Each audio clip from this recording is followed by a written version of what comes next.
The Percoco corruption trial in the home stretch as closing arguments begin, and yes, there was ZD. We are at the courthouse with the very latest. Then the gun debate, it heats up. That as the president keeps on talking, but so far Congress not acting. We're going to show you where we are with a focus on our local area. Also, the Dreamers just got a victory of sorts from the Supreme Court. Hundreds of thousands of young people who could have been looking at deportation in less than a week got a reprieve, but their worries are far from over. Evening, everybody, and welcome to RFL. I'm Richard French, and thank you so much for joining us. Well, we start tonight in Lower Manhattan at the Percoco trial. Former top Cuomo aide Joe Percoco, as you know, facing federal corruption charges. We've been following the case every step of the way, and today the prosecution presented its closing arguments. Our own Dominic Carter, he has been at the courthouse since day one, and he's live now with the very latest. Dom?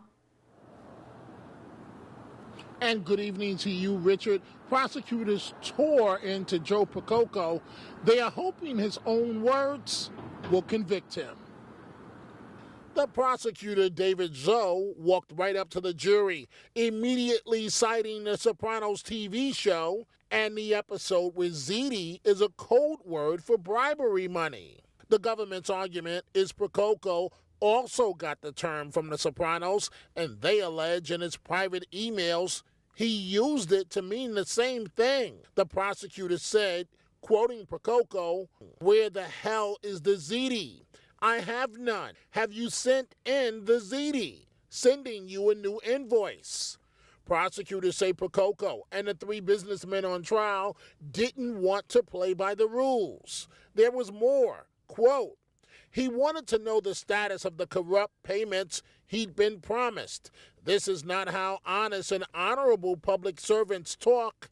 This is how criminals talk." In his relentless pursuit of cash, prosecutors claim Percoco sold out his power as Governor Cuomo's right-hand man. This case will most likely hinge on the credibility of star prosecution witness, one-time lobbyist Todd Howe, who kept his status as a convicted felon away from applications, has a history of lying, and the feds arrested their own witness after Howe admitted under cross-examination that he tried to defraud his credit card company. All parties involved are distancing themselves from Howe, and this could be a case of deja vu.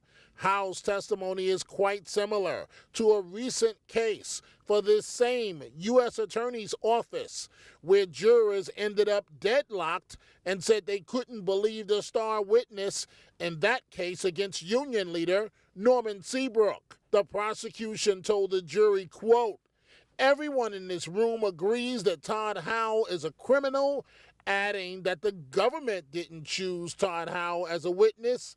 The defendants did when they went into the scheme with him. Defense lawyers for the three businessmen also attacked Howe. Attorney Milton Williams, representing Joseph Girardi, said, quote, "The government's case is highly leveraged on Todd Howe's testimony." Williams called Howe a brazen and meticulous con man. Richard, court resumes at 9 a.m. in the morning, a short time from now. That's when we'll hear from Percoco's attorney, his rebuttal, his response, if you will, of Percoco's attorney, Barry Borer. So court will be back right here in just a couple of hours in the morning. For that is it for now. Reporting live from Lower Manhattan, I'm Dominic Carter. Richard, let's go back to you in the studio. Dominic, if the prosecution believes down deep they can get a conviction, are they pinning it more on the evidence they laid out or the testimony of an albeit flawed Todd Howe, but still a person who was in the room with Percoco? Indeed, and that's a very solid point, Richard. At the end of the day, what does the evidence show? At the end of the day, a strong argument could be made, perhaps, that the feds have a decent case, possibly enough to convict. But, Richard, do you get over the Todd Howe effect? I watched the jurors very carefully. You have four or five African Americans amongst the jury, and one African American woman, while the prosecutor was going on, she kept her head down. I don't know what to make of that. The others were quite attentive, but she kept her head down. The reason why we mentioned the Norman Seabrook case, the jurors said that they could not buy the argument of the star witness because the man was a pathological liar. We have heard the same things in this case, so we don't know what is going to actually happen, Richard. Finally, Dom, make an educated guess. When does the jury get this and go into deliberations? Definitely, the jury will have this case by Thursday afternoon. The charge from Judge Caproni, Richard, will come Thursday morning. It is my guess and pure speculation. There's a slight possibility with a jury that, as you've always talked about, that wants to get out of here and go home. If it's going to be done fast, it will be done. This will be wrapped up by Friday, possibly. But there's also a strong possibility of a hung jury. And if there's a hung jury, we know that a judge is not just willing to let the jury walk out. That will take at least a week. So either we'll wrap this up rather fast, or we'll be here for the long haul. Dominic, great job. We will be talking to you shortly. All right, let's bring in our panel right now. Phil Reisman, longtime columnist and WVOX radio host. Andrew Whitman, senior political correspondent. You know, it's interesting, Phil. In a couple weeks, not even, there's going to be a panel at Pace University looking at post-McDonnell here. That Supreme Court ruling for Virginia, then Virginia governor, basically getting our arms around what is or isn't corruption anymore as it relates. We've heard quid pro quo, we've heard all the other terms. I sit here tonight not knowing, and I'm sure Judge Caproni will do a great job in charging the jury with more clarity than the Silver and the Skelos trials, but nonetheless, not being able to simply say what's corrupt anymore and what's not of our public officials. We've gone through state assemblymen, state senators, we've talked about U.S. senators, I can go up and down, basically every single office holder by title here, and I'm still struggling to define what it is. It should be easy. It should be, but it's not. I know, but if you can prove that you did something for money, or in this case, ZD, that's corruption. And if you used your office, to me at least, Phil, if you use the office, and again, this is not, you're running for public office. Yeah. It's a nonprofit enterprise here, okay? Right. If you're running for public office and you're using this office to enrich yourself, to me, that's not what the social compact was as part of the gig. Right. I think we've overcomplicated this. Right. I think you're right, and I think that the whole Skelos and the whole Silver thing, that being thrown back into yet another expensive trial, is amazing.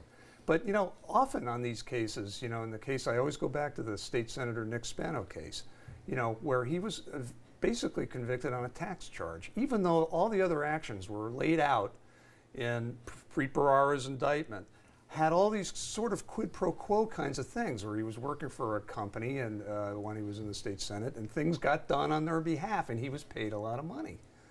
I mean, it's amazing, but that had nothing to do with his conviction. Except you also just described basically how every legal lobbyist works, in whether it's on the state level or the federal level or what else. It's, I'll put money into your campaign account and I'll get my friends to do the same thing, and you'll look kindly on us when it comes to but you the votes that you have to cast. In a perverse way, depending how, and obviously the jury hasn't even been charged, but depending on the verdict they come back, Andrew, we could have a situation where it's easier to convict a lobbyist of abusing the public trust than it is an elected official.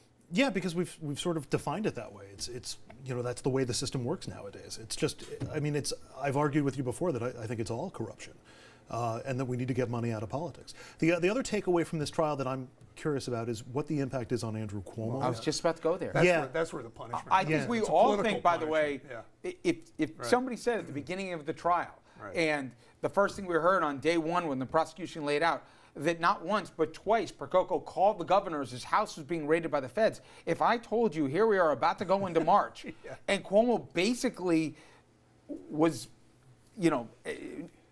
not mentioned through the balance of this trial, none of us would have believed it. I think he's fared very well here considering the potential exposure he had when this thing started. You agree? Yeah, I agree to a point. I think what's killing him, though, is every story and every report on this has a line in it. Governor Cuomo has not been charged.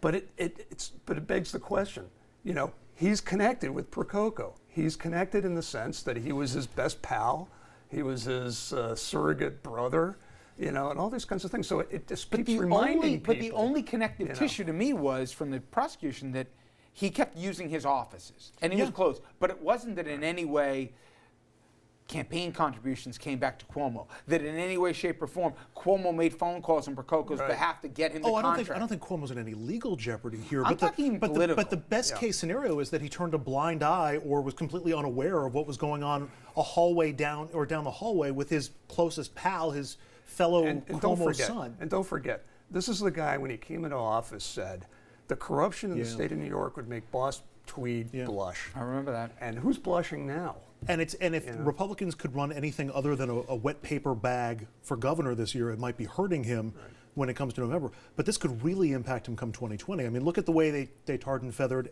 Hillary Clinton in the last presidential campaign.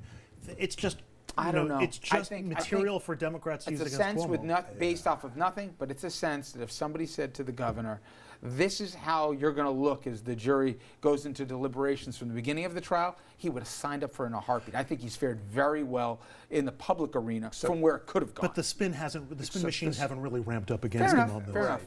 All right. Coming up next here, the latest when we talk about the gun debate. So far, nothing from Congress, and you can argue, if anything, momentum going the other way. But a whole lot of activity, at least on the state level and in our local area. We're going to check in to see where we stand as we are about to enter March.